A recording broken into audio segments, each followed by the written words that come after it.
بسم الله الرحمن الرحيم. قبل ما ابدا الكلام بقول السلام، بقول تحيا مصر العظيمه، مصر ام الدنيا، مصر قد الدنيا. الاول كل سنه وانتم طيبين. النهارده اول موسم الشتاء، كل سنه وانتم طيبين.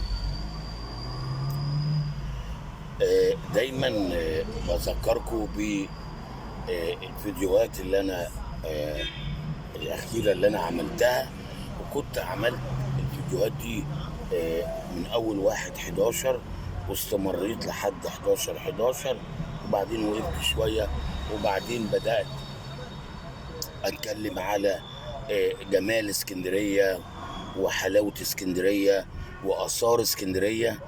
ودي يعني أنا بس في البداية في ناس ياما كلموني ده كمان حتى وسألوني هل دي حقيقة اللي هي تحت دار سماعين في السهريج اللي هو الآثار بتاع دار سماعين، وسألونا على حاجات كتير. وفي ناس ياما ما كانتش تعرف الموضوع ده، لأني مفيش اللي هو بيقول عليها الثقافة العامة، أو المفروض كده يعملوا في كل محافظة كتيب يكون على الآثار والمناطق اللي هي مناطق كويسة، مناطق يعني أثرية، مش مهم تكون من أيام الفراعنة، بس في حاجات مبنية من اللي بقالها 200 سنة اللي بقالها 300 سنة. طيب، طبعا الايام دي في فوضى الاسعار، والفيديو ده هتكلم في كذا حاجه وفي عجاله سريعه يعني. الايام دي فوضى الاسعار، فوضى الاسعار بقت في فوضى، محدش عارف مين السبب. يعني لحد دلوقتي مش حد عارف مين السبب. واحد هيقول لي ما انت عارف مين السبب، وهي الحكومة. ما هو فعلا الحكومة ملتزمة ان تنزل وتشوف في الموضوع ده اذا كانت هي بتقول ان الاسعار دي مبالغ فيها. طب سايبين الناس دي ليه؟ هل الحكومة ليها هدف في الموضوع ده؟ طبعا لما انا اجي اتكلم على العمله السخنه، الناس هيقولوا يعني ايه العمله السخنه؟ العمله السخنه اللي هو الدولار في الجمرك. هل العمله السخنه يعني هي سبب من الاسباب؟ وانا بترجى الحكومه ان تتدخل وبسرعه، لان بقت الناس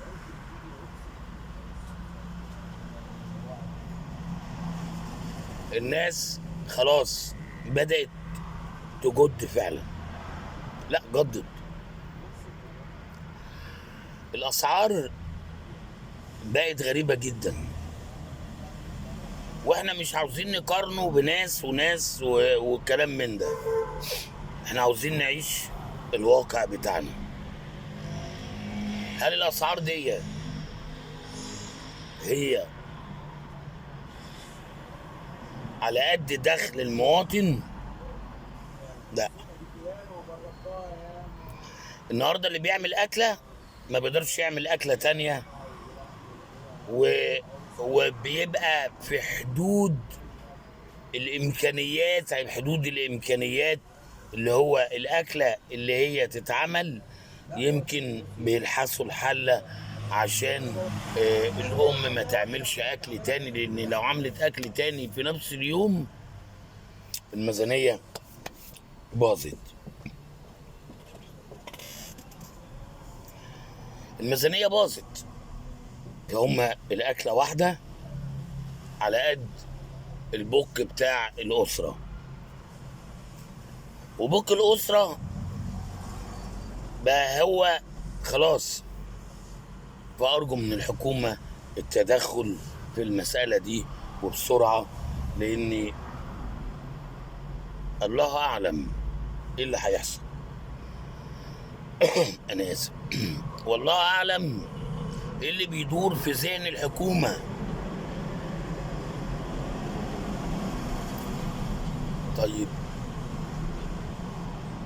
بعض الناس على الميديا الخربانه دي، ما علينا، حته الحديده اللي قدامنا دي، بعض الناس بيتكلموا على قناه السويس وبيع قناه السويس والكلام من ده، وانا بقول لهم قناه السويس ده خط احمر، مش تبقوا عارفين. السويس او قناه السويس ليه امن قومي، محدش يقدر يقرب للمنظومة دي. وكانت مناقشة مجلس النواب بطريقة أوحت للناس إن قناة السويس هتتباع. يعني المناقشة اللي يسمعها يقول كده،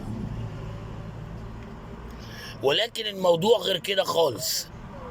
حتى مجلس النواب، الناس اللي وصلت لمجلس النواب مش مثقفة. إدارة الحوار بيوحي للناس العادية اللي شبهنا إن هيتم بيع، وهو مفيش الكلام ده.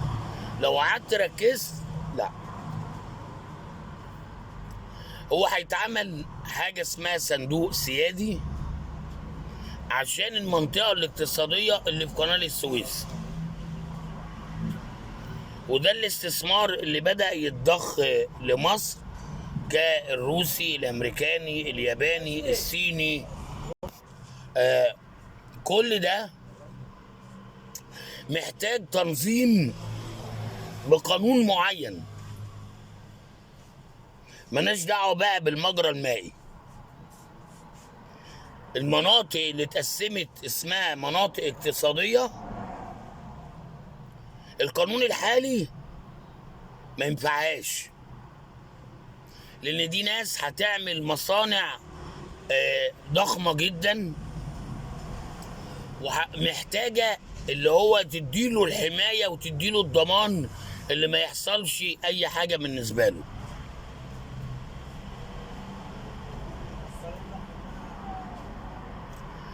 فمحتاجة صندوق سيادي،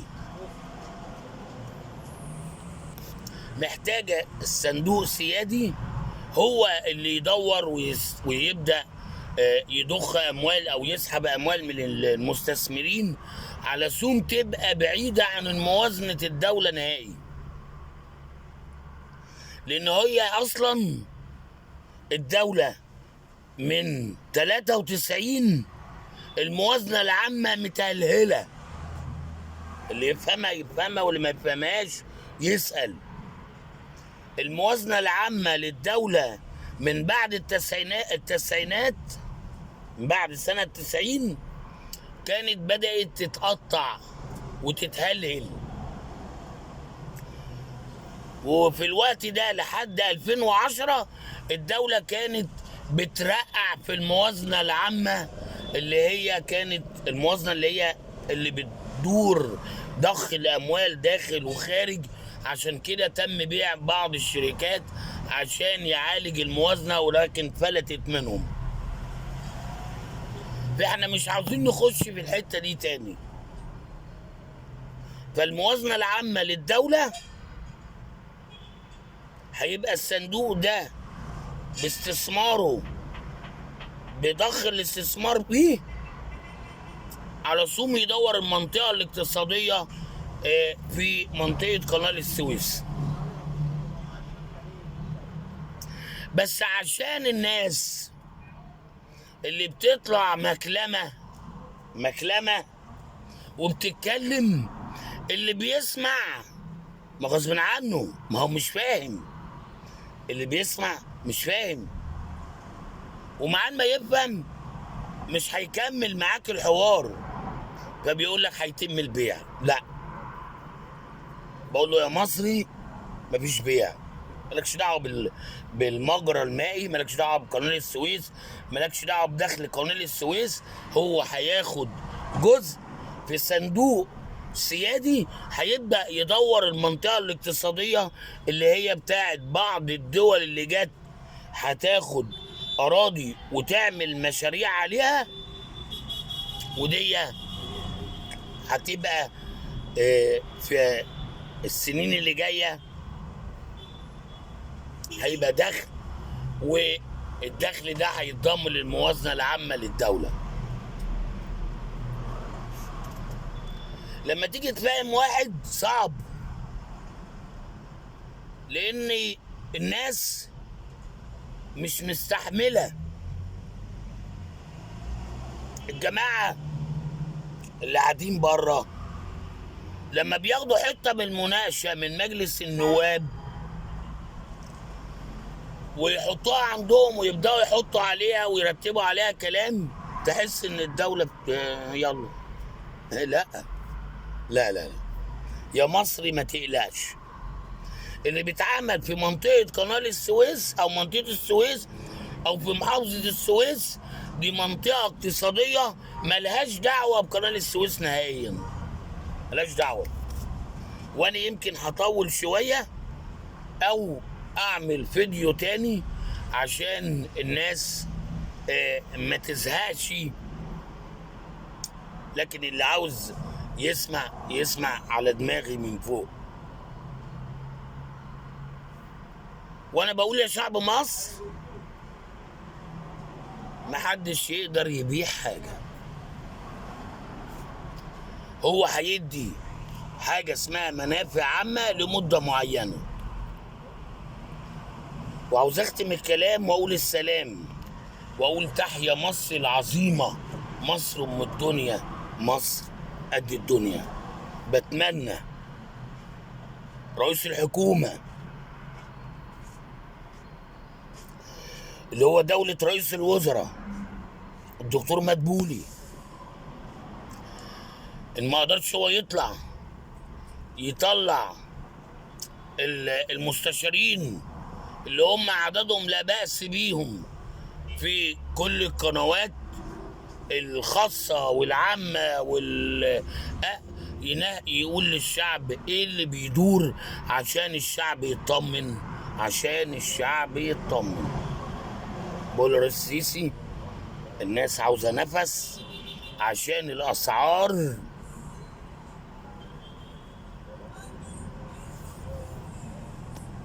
ختمت الكلام وقلت السلام وقلت التحية العسكرية، لأني كنت بخير أجناد الأرض. وتحيا مصر، تحيا مصر، تحيا مصر. بشكركم.